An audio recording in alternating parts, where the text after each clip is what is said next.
What's up, everybody? I'm MrDrRobotoMan, and tonight we are reading classic sci-fi short stories. So, what I plan to do tonight is I got a website with some public domain classic sci-fi short stories, and I have not read any of these.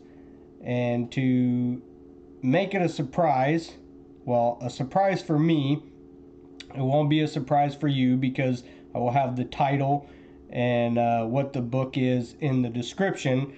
But for a surprise for me, I'm going to roll a d20 to determine which sci-fi short story I read. So let's give that a shot. Alright, so I have 25 short stories here actually, but I'm going to use a Roll20, virtual Roll20 dice to pick 1 out of 20 short stories on this list here. And this list is found at Gutenberg.org, which is a collection of classic sci-fi short stories, which are all in the United States in the public domain.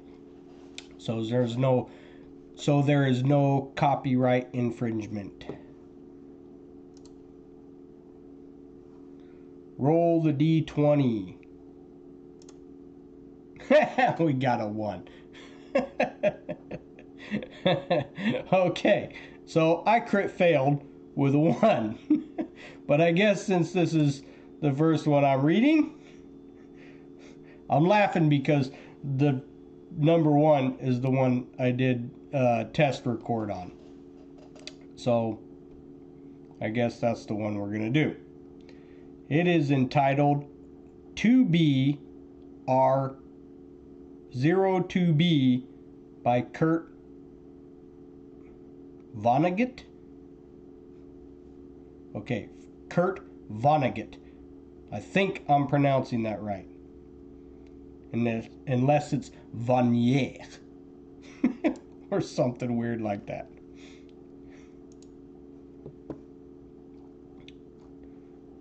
Okay.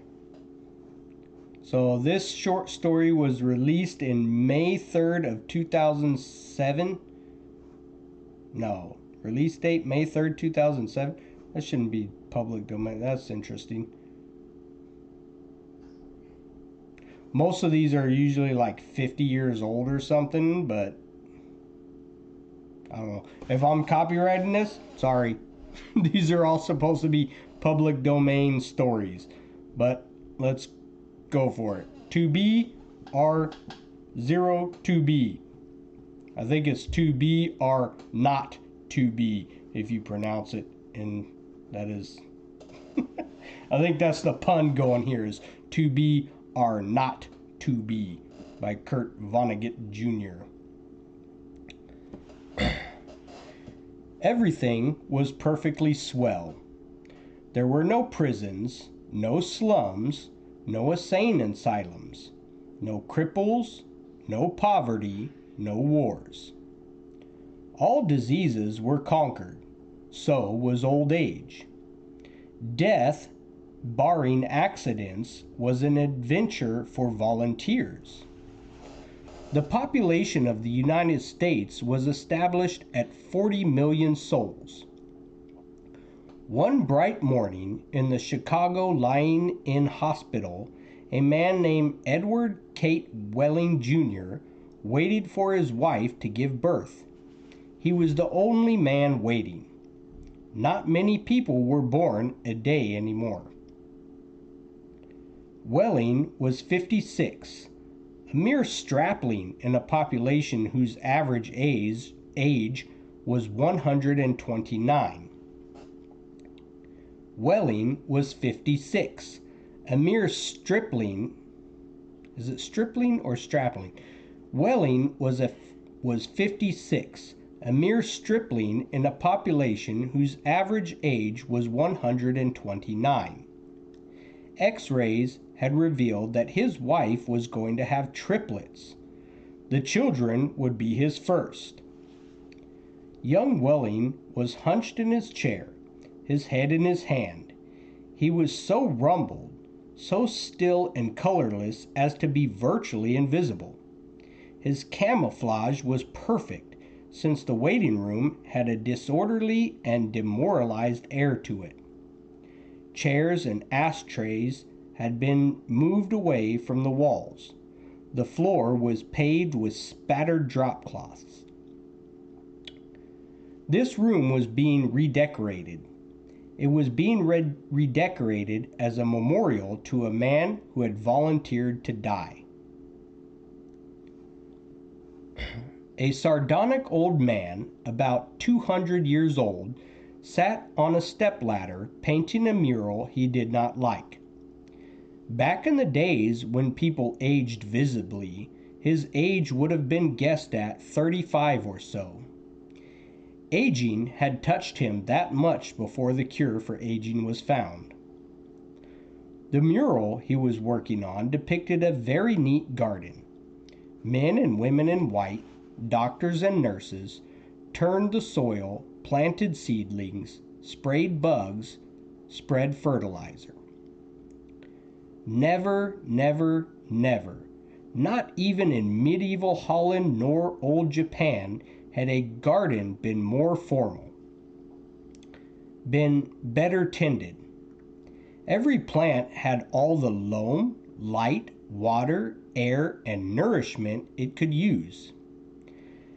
A hospital orderly came down the corridor singing under his breath a popular song.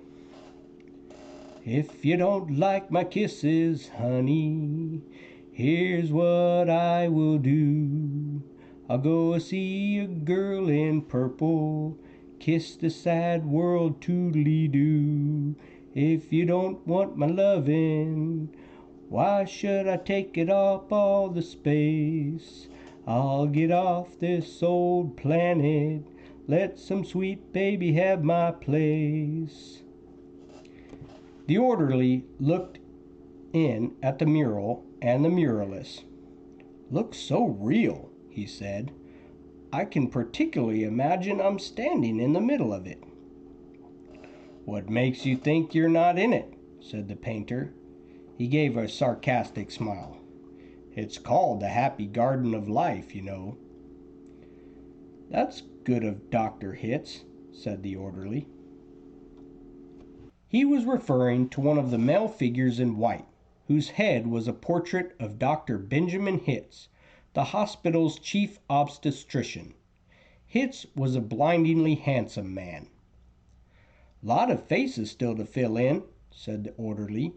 He meant that the faces of many of the figures in the mural were still blank.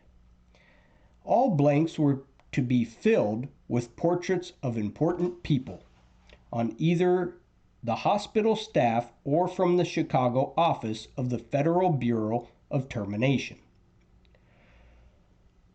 Must be nice to be able to make pictures that look like something, said the orderly. The painter's face curdled with scorn. You think I'm proud of this daub? He said. You think this is my idea of what life really looks like? What's your idea of what life looks like? Said the orderly. The painter gestured at a foul drop cloth. There's a good picture of it, he said. Frame that, and you'll have a picture a damn sight more honest than this one. You're a gloomy old duck, aren't you? Said the orderly. Is that a crime? Said the painter. The orderly shrugged. If you don't like it here, Grandpa, he said, and he finished the thought with the trick telephone number that people who didn't want to live anymore were supposed to call. The 0 in the telephone number he pronounced not. The number was 2BR02B. It was the telephone number of an institution whose financial subrequest included Automat, Birdland, Canary, Catbox, Delasure, Easy Go, Goodbye, Mother, Happy Hooligan, Kiss Me Quick, Lucky Pierre, Sheep Dip, Warring Blender, Weep No More, and Why Worry? To be or not to be was the telephone number of the municipal gas chamber of the Federal Bureau of Termination. The painter thumbed his nose at the orderly. "When I decide it's time to go," he said, "it won't be at the Sheep Dip." "Ah, do it yourself, eh?" said the orderly. "Messy business, Grandpa. Why don't you have a little consideration for the people who have to clean up after you?"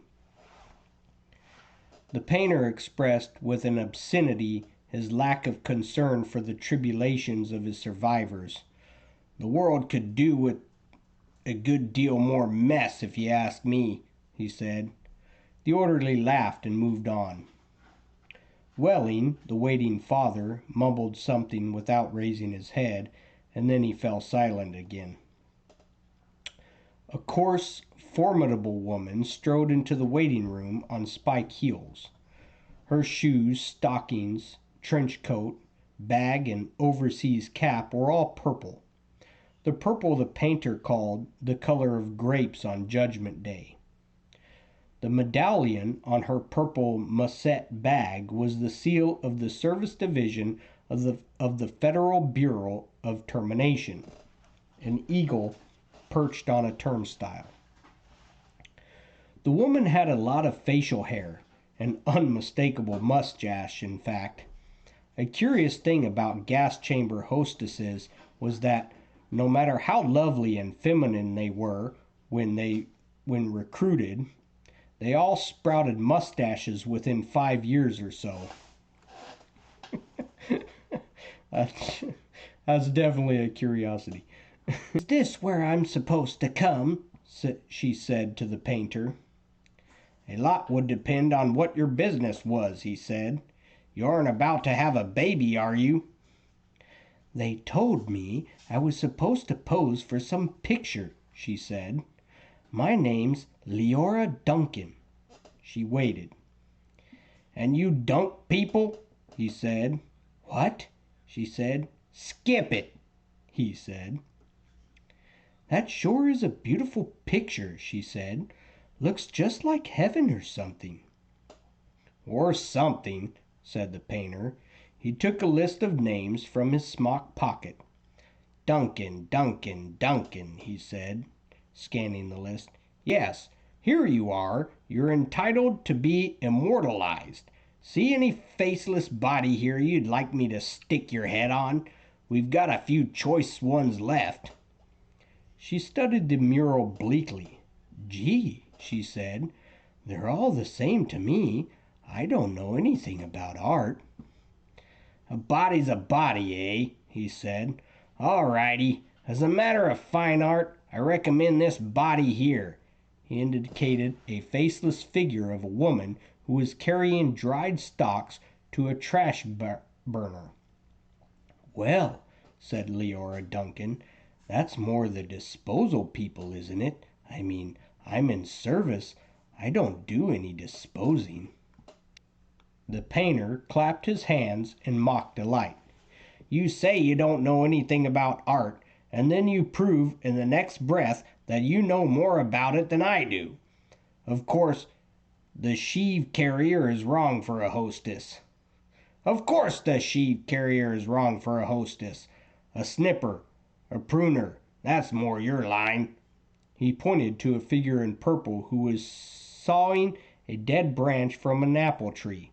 "How about her?" he said. "You like her at all?" "Gosh," she said, and she blushed and became humble. That puts me right next to Dr. Hitz." "That upsets you?" he said. "Good gravy, no," she said. "It's just such an honor." "Ah, you admire him, eh?" he said. "Who doesn't admire him?" she said, worshipping the portrait of Hitz. It was the portrait of a tanned, white-haired, omnipotent Zeus, 240 years old. "Who doesn't admire him?" she said again. He was responsible he was responsible for setting up the very first gas chamber in Chicago. Nothing would please me more, said the painter, than to put you next to him for all time, sawing off a limb. That strikes you as appropriate? That is kind of like what I do, she said. She was demure about what she did. What she did was make people comfortable while she killed them.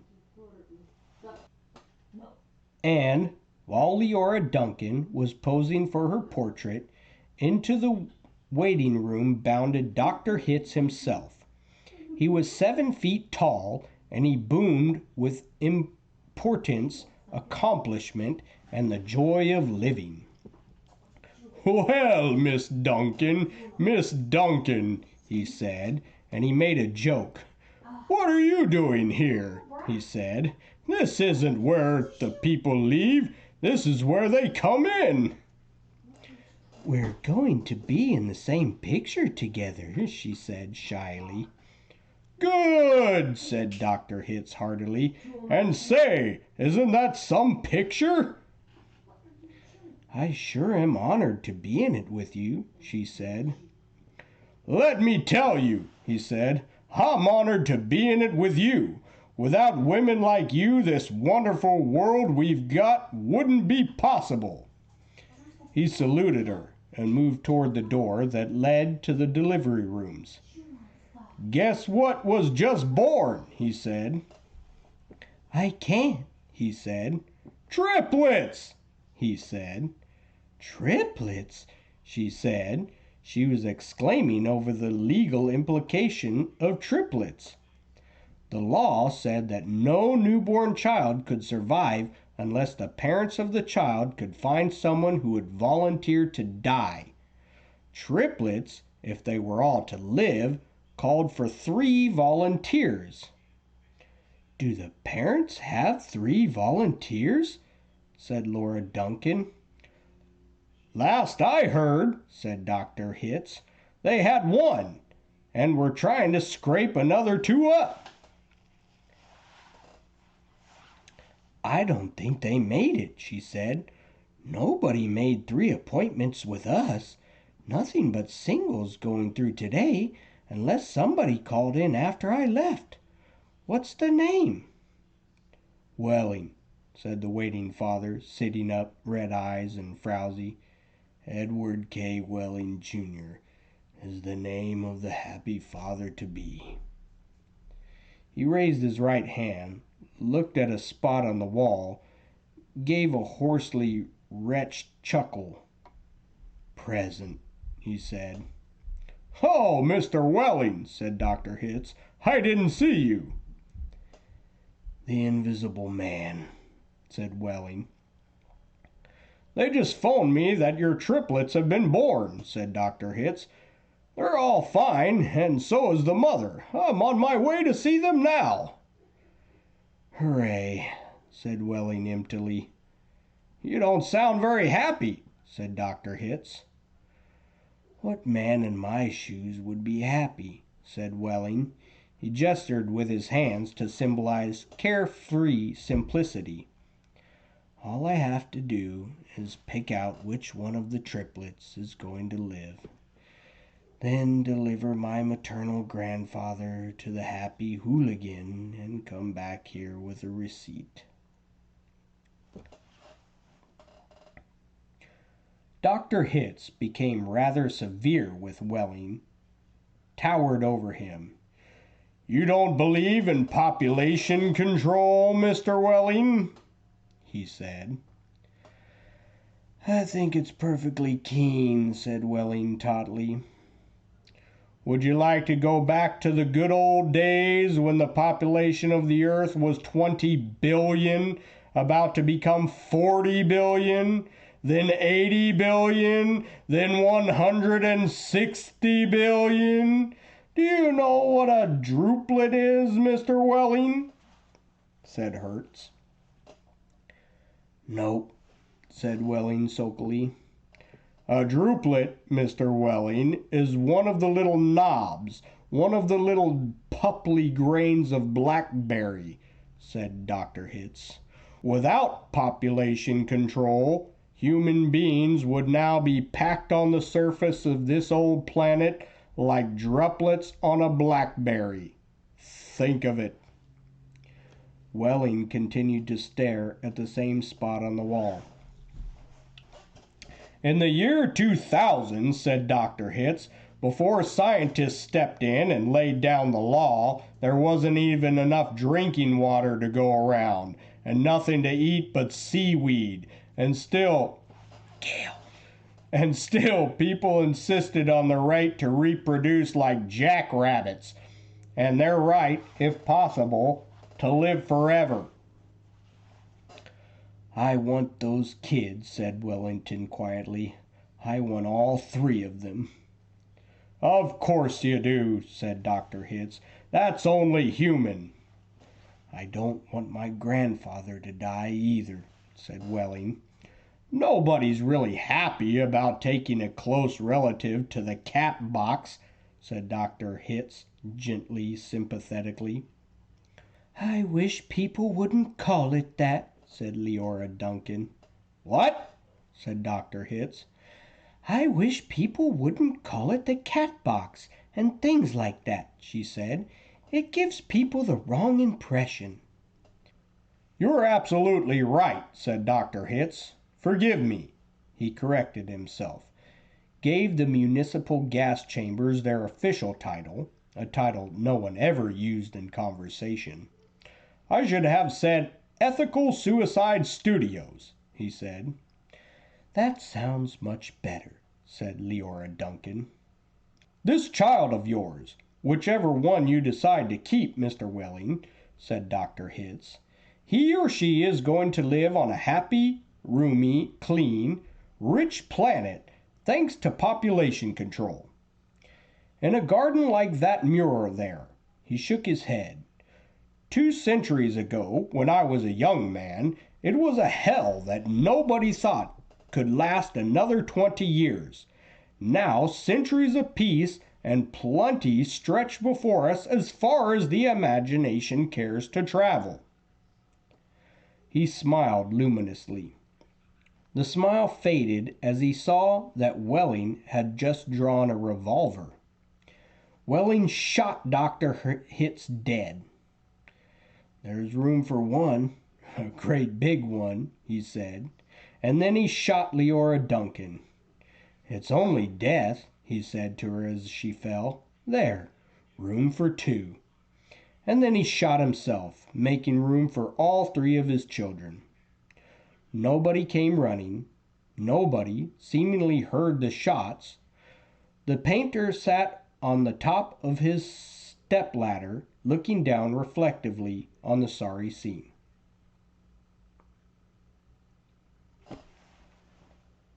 The painter pondered the mournful puzzle of life, demanding to be born, and, once born, demanding to be fruitful, to multiply, and to live as long as possible, to do all that on a very small planet that would have to last forever. All the answers to that painter could think of were grim, even grimmer, surely, than a cat box, a happy hooligan, an easy go. He thought of war. He thought of plague. He thought of starvation. He knew that he would never paint again. He let his paintbrush fall to the drop cloths below, and then he decided he had about enough of life in the happy garden of life, too. And he came slowly down from the ladder. He took Welling's pistol, really intending to shoot himself, but he didn't have the nerve. And then he saw the telephone booth in the corner of the room.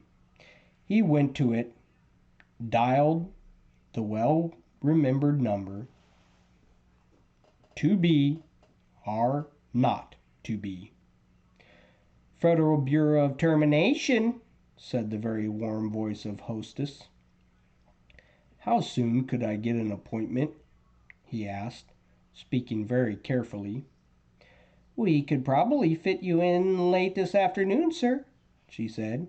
It might even be earlier if we get a cancellation.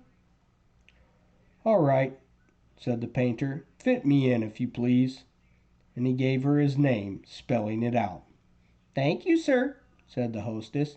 Your city thanks you, your country thanks you, your planet thanks you.